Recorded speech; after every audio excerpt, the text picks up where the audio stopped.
Hi, I'm Lanny, and we are Preserving Today, a greener pastures project.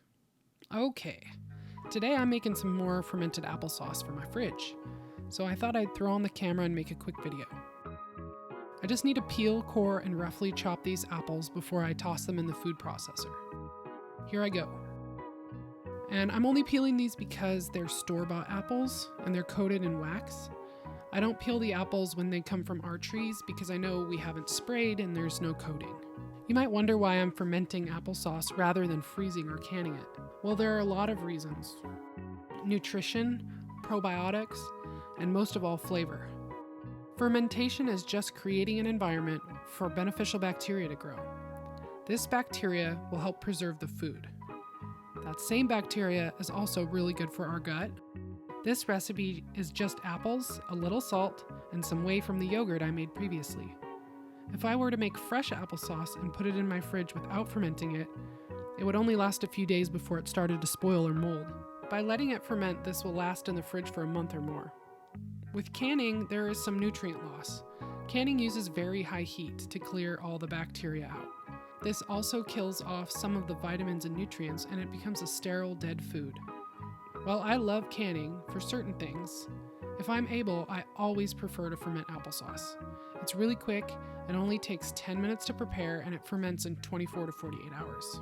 So after everything is peeled, chopped, cored, and thrown in the food processor, I just pulse the food processor until things get moving, and then I let the food processor run for a few minutes. The food processor that I'm using is a Cuisinart 14-cup food processor. This is replacing my previous Cuisinart food processor that I've had for maybe 10 years. That was only a 6-cup capacity. While it's blending, I add a little bit of salt, just about a fourth of a teaspoon. And then I'm going to add some whey. The whey is just loaded with healthy bacteria from the yogurt we made. And we're going to add 2 to 3 tablespoons of whey. The whey will help the good bacteria start to turn things into lactic acid, which will make it impossible for botulism and other bad bacteria to grow. So the whey just helps kickstart things. A sweet ferment will ferment faster, low salt would ferment faster, and a warm environment ferments faster. So I'm working with sweet and low salt, but my house is kind of cold. So I'm guessing I'm going to go closer to 48 hours on this, but it might be as soon as 24. In the summer, when we have really hot days, this might even be done in 12. When I'm processing, I stop and scrape down the sides to get any chunks in there. If you like a chunkier applesauce, you can leave it a little chunky. I go for a smooth one since we're feeding our little baby this as well.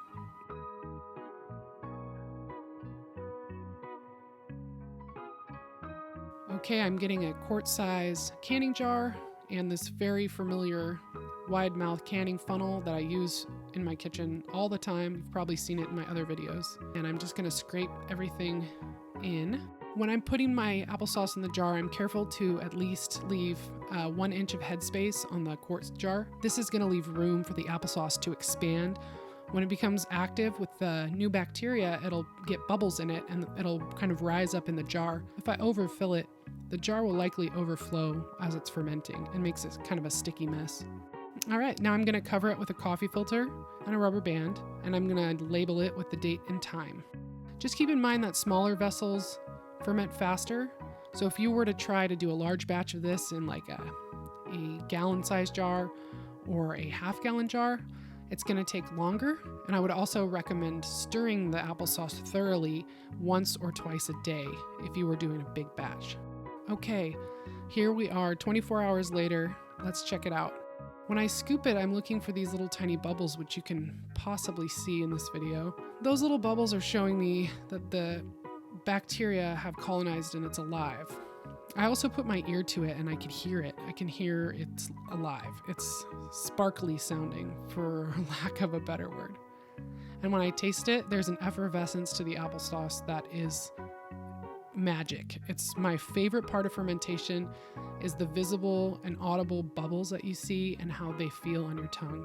If you wanted to, you could add spices to this, like apple pie spice, cinnamon, nutmeg, ground ginger, cloves. It's really yummy that way. All right, that's it. Quick and easy, and using the waste that we would have thrown down the drain from our yogurt straining process. I'm Lanny, and we are preserving today.